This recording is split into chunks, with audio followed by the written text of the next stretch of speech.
cheia de conversas de Deus. Cheias de conversas de Deus. Quem é ela? É Rai Nascimento. Cheia de conversas de Deus. Rai Santana Nascimento. Eu espero que você já tenha feito a sua inscrição no meu canal, Rai Santana Nascimento, e que esteja sendo alimentado a cada dia com essa palavra que Deus tem trazido através de nós. Nós sabemos que Deus tem trazido muitos profetas para nos alimentar, mas você sabe muito bem que cada um tem a área que Deus entrega. E a minha área foi essa, é essa aqui. Nós estamos assim, falando muito de família, mas ultimamente nós temos procurado ver o que Deus tem para falar conosco em relação a apóstolos. É, porque está chamando a atenção, né? Apóstolos, apóstolos.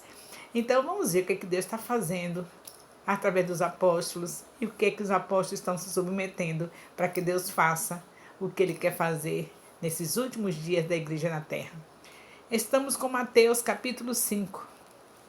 E se você tem me acompanhado, eu vou apenas recapitular para que você tenha uma ideia. Se você tem me acompanhado desde aqueles vídeos que está falando de histórias impactantes, se você pegar dali para cá, você já vai entender um pouquinho do que eu quero falar e do que estou falando ultimamente.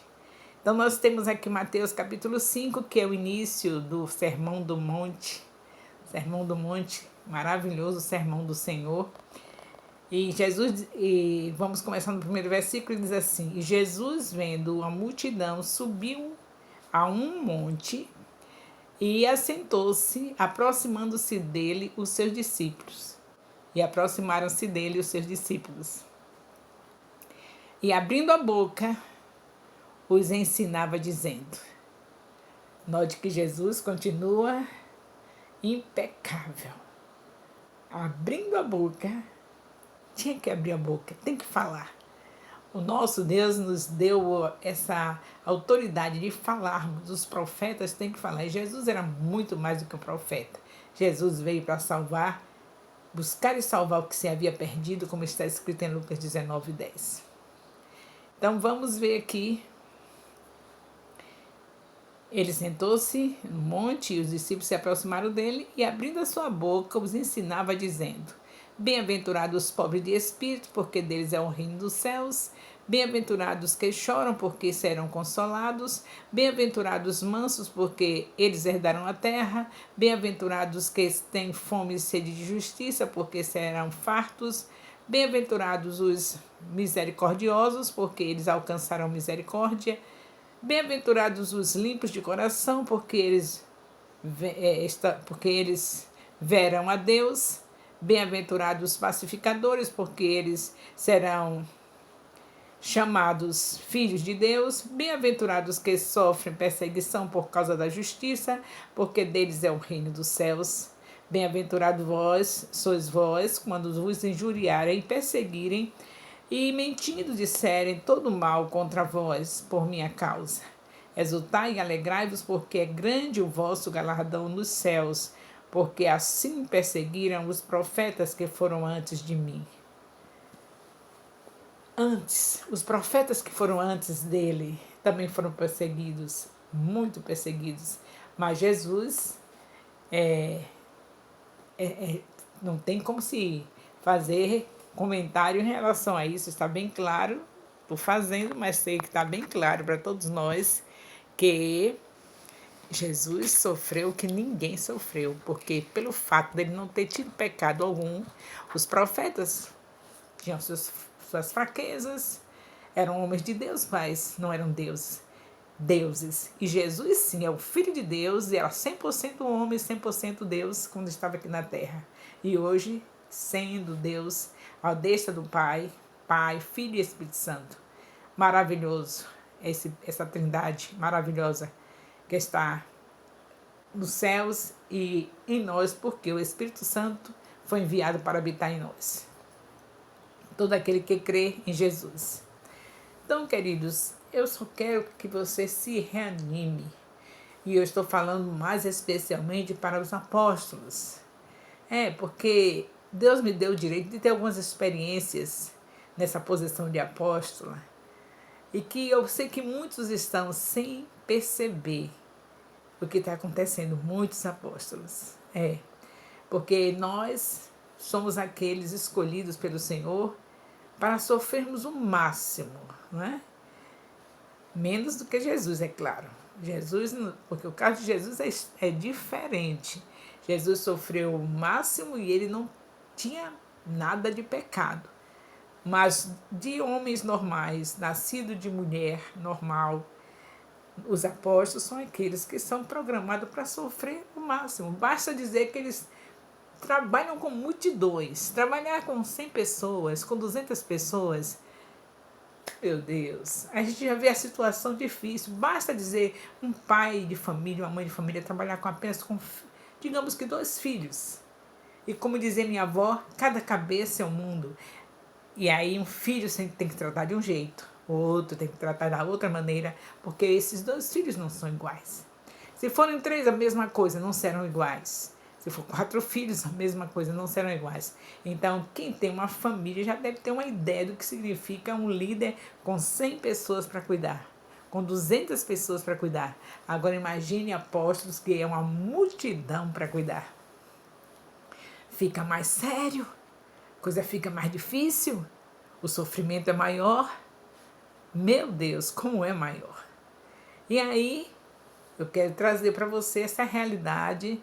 Eu estou trazendo para a realidade nossa o que está aqui na Bíblia. O que o Senhor Jesus Cristo agora estava fazendo ele é o Salvador do mundo, mas ele estava tipo apóstolo aqui, né, também. Como foi profeta, ele foi tudo que veio da parte de Deus, todos os dons, tudo ele tinha, filho de Deus. Na verdade, ele estava num corpo humano, mas ele é o Filho de Deus, encarnado aqui. Então imagine esse apóstolo, os apóstolos, o Senhor Jesus. Desculpe como eu estou falando apóstolo, mas não estou esquecida de que ele não era simplesmente um apóstolo, não era simplesmente um profeta, não era simplesmente um rei, ele é o Senhor dos senhores, é Jesus Cristo. Mas ele, imagine agora a situação dele, um apóstolo com 1.000 pessoas, com 2.000 pessoas, 4.000, 5.000 pessoas, para que ele esteja alimentando. Não é fácil. Agora, mas Jesus, uma nação que foi criada por Deus, o seu Pai, e ele junto com Deus, porque eles sempre estiveram juntos desde o princípio, criaram um santuário aqui na terra. Uma terra que mana leite e mel para viver um povo diferente, um povo escolhido, que foi dado o nome de Israel. Esse povo foi trabalhado de maneira tremenda durante anos e anos, séculos e séculos. E quando o apóstolo dos apóstolos chega para fazer a revisão, para ver como é que estão, claro que Jesus já sabia, não é? Que a situação não estava boa, porque se estivesse boa não precisaria nele descer. Se cada um que estivesse tomando conta, profetas, juízes, sacerdotes, reis, que estivesse tomando conta desse povo, estivesse tudo bem, Jesus não precisava descer. Mas quando ele olhou de lá de cima, Pai, Filho e Espírito Santo, e viu a situação que estava o seu povo, aí não tinha outro jeito, mas agora tinha que vir buscar e salvar o que se havia perdido. Como diz a palavra de Deus, ele veio buscar e salvar o que se havia perdido. O Pai teve esse plano maravilhoso, nosso Deus, de mandar o seu único filho para morrer por nós. Porque já sabia que como estava, não ia ser outra coisa. Já sabia que estava destinado à morte. Porque um povo que já tinha matado profetas, já tinha matado sacerdotes, já tinha matado reis, matavam mesmo. Quando não matavam literalmente com arma, matavam pela indiferença, matavam pela falta de amor, pelos maltratos, pela falta de respeito, pela desonra. Tem coisa pior do que alguém que sabe que veio da parte de Deus para falar o que Deus quer que fale e ser desonrado no seu ouvido, como Jeremias e tantos outros profetas, que não queriam ouvir Deus dizendo fale, não se cale, fale, e os profetas falando e sendo zombados. Imaginou o estado emocional, como é que ficava a alma desses profetas, o sofrimento que eles passaram. Mas agora com Jesus a coisa seria mais séria. Jesus nunca tinha pecado e eles tinham que procurar uma desculpa para levá-lo à cruz. E a maldade era tão grande, depois de tudo que Deus já tinha investido na vida desses homens e dessas mulheres que faziam parte de um povo especial, mesmo assim, a maldade foi ao extremo, matar o Filho de Deus. E aí nós voltamos, vemos Jesus aqui, falando que você viu aqui no capítulo 5. Eu estou hoje no capítulo 5, fazendo já uma revisão, que eu já vi nos vídeos anteriores, falando de cada versículo, mas agora eu já estou fazendo uma revisão de capítulo 5 de Mateus, do versículo 1 até o versículo 12. Quando diz assim, exultai-vos, versículo 12 de capítulo 5 de Mateus. Exultai-vos e alegrai-vos, porque grande é o vosso galardão nos céus, porque assim perseguiram os profetas que foram antes de vós. Nem os familiares de Jesus, nem a família, ainda tiveram dificuldade para aceitar o sacrifício a Jesus como Senhor e Salvador. E aí você se admira, meu querido apóstolo, tá impactado com a sua situação? Não fique deprimido, não vá cair no fracasso de ter. Isso é até pensar um fracasso, de querer dar fim na sua vida. Porque já estamos vendo casos assim. De profetas, de homens de Deus que chegaram a um nível de desprezo, de cair na mão dos homens, que Deus não mandou a gente trabalhar com bicho, né? Trabalhar com gente. E trabalhar com gente já se sabe que é pior do que trabalhar com animais irracionais. Não tenho dúvida. Não tenho dúvida disso. Mas é um povo, é gente que Deus manda a gente trabalhar. E como nós somos obedientes, não podemos de uma maneira nenhuma escolher tomar conta de cachorrinhos, tomar conta de gatinhos, porque Deus ama os animais, mas Ele tem um amor especial pelo ser humano que Ele fez em imagem e semelhança dele. Então é com o povo. Tem gente desistindo para tomar conta de bichinhos, de cuidar dos gatinhos. Tem gente desistindo de trabalhar com gente, vai trabalhar com bichinhos. Mas não é essa a vontade de Deus. Então, meus queridos apóstolos, vão em frente, continue, porque Deus é contigo. Não se preocupe, não. Deus vai continuar te dando renovo, você vai continuar falando, porque nós não somos maior do que Jesus. Jesus sofreu tudo isso e nós também estamos sofrendo, mas não se esqueça que Ele disse que estaria conosco todos os dias. Não se esqueça que o ID é o principal e o Senhor garante a presença dele na vida de quem faz o ID. Na vida daqueles que consolidam, que estão cuidando de ovelhas, o Senhor diz que está presente na vida deles e tem nada melhor do que a presença do Senhor. Ele diz em Mateus 28, Mateus 28, versículo 20, e eu estarei convosco todos os dias. Então vamos continuar fazendo ID, vamos continuar cuidando das ovelhas que já estão nas nossas mãos, que Deus nos entregou. Não se decepcione, não se entristeça, Deus é contigo. Deus está com você. Então, entre naquela congregação que você fundou, que Deus lhe deu direito, na ousadia, no poder do Espírito, e fale tudo que tem que falar, sem medo, sem nenhum temor, porque o nosso Deus está conosco. E o que nós temos que falar é que o Senhor Deus está agora, nesses últimos dias, nós não temos outra conversa. Jesus Cristo está voltando. E porque Ele está voltando, o Senhor quer ver uma igreja que esteja vivendo a palavra.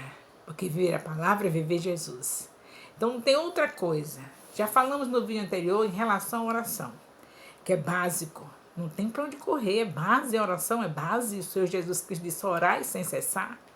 Então, chegou na congregação, meu apóstolo, tem tantos dias que você não chega nessa congregação, né? Meses, até talvez um ano, porque são muitas as congregações que estão nas suas mãos. Pois, quando chegar, chegue com ousadia para dizer a este povo desta congregação que Jesus Cristo está voltando. E Ele, com certeza, não vem para morrer novamente numa cruz. Agora vem para julgar. E dirá o que está escrito em Mateus, capítulo 25, a partir do versículo 31. Vinde bendito do meu Pai, porque quando eu estava com fome, me deste de comer. E lá está a lista, só é você ler a lista que tem que o Senhor fez em Mateus capítulo 5, a partir do versículo 31, dizendo como é que ele vai chamar aqueles que são do Senhor. Então, queridos apóstolos, alerte o povo, vamos alertar o povo. Estão pensando que vão ser chamados porque estão dançando num palco? Estão pensando que vão ser chamados porque estão batendo bateria num palco? Estão pensando que vão ser chamados porque estão pregando a palavra? Estão esquecidos que o Senhor vê o que acontece por trás dos bastidores?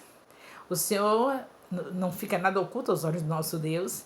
E Ele vê o que acontece por trás dos bastidores. Pregadores disputando com pregadores, quem é que prega melhor, pesquisas e mais pesquisa, falando coisas até desnecessárias, que os fiéis nem estão entendendo a linguagem, porque a gente está procurando ser cada vez aperfeiçoado em conhecimentos, quando basta dizer Jesus Cristo é o caminho, a verdade e a vida, e ninguém vai ao Pai senão por Ele. Essa é a palavra do ID. Todos que recebem o Senhor Jesus, esses se tornam filhos de Deus. Essa é a palavra do ID. E nós estamos pregando com tanta sofisticação, que são horas e horas, semanas e semanas, para levar aos fiéis uma palavra que chame a atenção e os fiéis digam, esse é o melhor pregador. O melhor pregador é aquele que, quando chega na frente do povo de Deus, venha com o histórico dos 6 dias da semana. A cada domingo ele venha com o histórico dos 6 dias da semana. A viúva que visitou, o doente que curou, que Deus deu o direito de curar, o órfão, as cadeias, os cárceres, os hospitais. Porque está escrito em Mateus 25, a partir do versículo 31, que o Senhor vai chamar assim. Então, o pregador, que está tão sofisticado, com pregações tão sofisticadas, para que seja melhor do que o outro que prega, do que o outro que fala, do que o outro que está com a palavra. Então, está a disputa por trás dos bastidores, Deus revela tudo, não fica nada escondido. É disputa de pregadores, é disputa de dançarinas, é disputa de tocadores de bateria, disputa de tocadores de violão, é um inferno e Deus vê tudo. Então, quando você entrar na congregação, meu querido apóstolo, deixa o Senhor te usar. Deixa o Senhor te usar. O Senhor revela o profundo e escolhido, como está escrito em Daniel 22, 2. Ele revela tudo e você sabe, apóstolo. Vocês sabem, meus queridos apóstolos, que Deus tem revelado. Então, abra a boca, não te cales. Não tenha medo de perder bode, porque ovelha não se perde. Bode, simplesmente. Trigo e joio, não se incomode. E não se precisa nem se precipitar para dizer quem é o trigo, nem quem é o joio, nem dizer quem é o bode, porque o nosso Deus revela tudo. Aqueles que são de Cristo crucificam a carne com as suas paixões. Tenho certeza que quando o Senhor, meu querido apóstolo, os senhores queridos apóstolos, chegarem nas suas congregações, que tem tanto tempo que não vai, que encontrar aquela bagaceira, o povo totalmente do jeito que Moisés, quando estava no monte, quando desceu, já tinha um bezerro de ouro. Então não é diferente hoje. Enquanto nós estamos percorrendo outras congregações, quando chega naquela que foi a primeira, já tem um bezerro de ouro lá. E você não abra mão, querido apóstolo. Abra a Bíblia, em vez de abrir mão, de passar a mão pela cabeça, amaciar o ego, para poder ficar com aquela turminha e dizer assim, olha que congregação, quantas congregações eu tenho. Nós queremos multidões, mas as multidões que estão dispostas a adorar o Deus verdadeiro, não a bezerro de ouro. Multidões que se submetam ao Todo-Poderoso e não a bezerros de ouro. Tem muitos bezerros de ouro. Tem um bezerro de ouro que é aquela bateria que a gente tanto desejava, porque agora na minha congregação tem uma bateria, bezerro de ouro. Agora na minha congregação tem aquela guitarra, o bezerro de ouro. Agora na minha congregação tem um palco, tem um piso muito bom para me deslizar com minhas danças e com minhas vestes sensuais para dançar. Agora é o bezerro de ouro, que eu já tenho, aquele piso, aquela... Se não tiver, capaz de ir para outra, viu? Porque não tem o piso, não tem a plataforma suficiente para bailar depois das brigas, das disputas, das invejas que estão por trás dos bastidores. Se apresentam aquelas que estão ali bailando. Por que se sabe disso? Se sabe pelo comportamento com os líderes, que não têm a coragem de chegar nem para tomar a bênção daqueles que estão sobre eles. Chegam se achando totalmente por fora desse sermão do monte aqui. O Senhor Jesus falou aqui, estava a mesma coisa em Israel.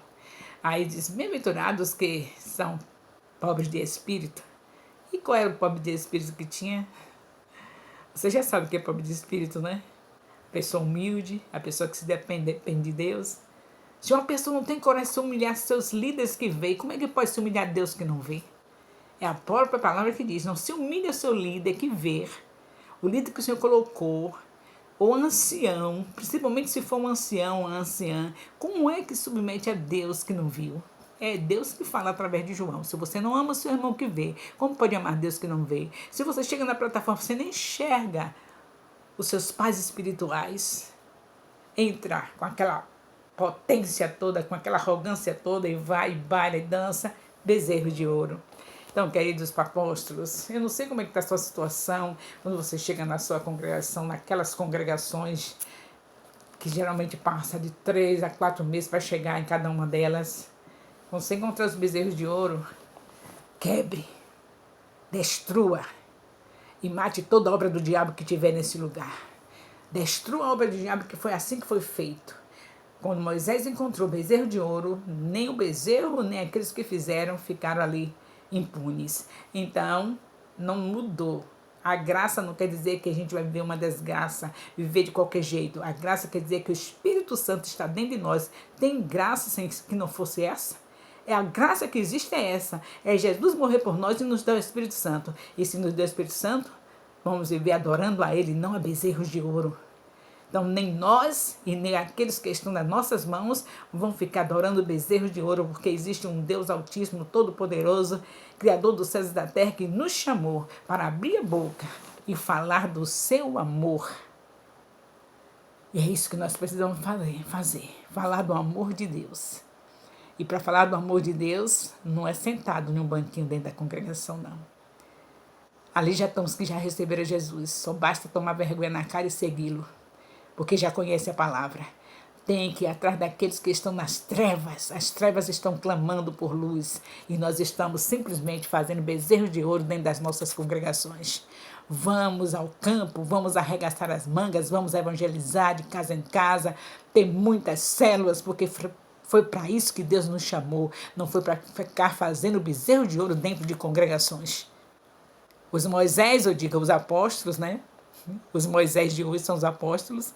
Quando chegar, que descer do monte, que chegar ali, da bezerro de ouro, está destruído e desfeito toda obra do diabo no meio das nossas congregações, em nome de Jesus. Nós iremos estar sempre falando do amor de Deus. E onde quer que chegarmos, o nome do Senhor será exaltado, porque não vamos apoiar, não vamos admitir uma multidão nas nossas mãos que estejam adorando bezerros de ouro. Eu não sei se você gostou de ouvir, porque Deus fala aquilo que a gente não gosta, não é? Deus está falando para mim. Não sei se falou para você. E Ele só fala aquilo que eu preciso e não o que eu gosto. Então, se você entendeu isso, que o Senhor fala o que a gente precisa, então no próximo vídeo esteja comigo, ouvindo, anotando os versículos, porque o que mais importante é os versículos que eu cito no vídeo, não é o que eu falo, e faça seu comentário no WhatsApp comigo. Não faça seu comentário no YouTube, porque eu não olho o comentário do YouTube, não tenho tempo para isso. Então, eu só olho no Zap, porque é um trabalho só. Então, faça seu comentário, coloque os versículos e não se esqueça de fazer a sua inscrição no meu canal. É Rai Santana Nascimento, cheia de conversas de Deus.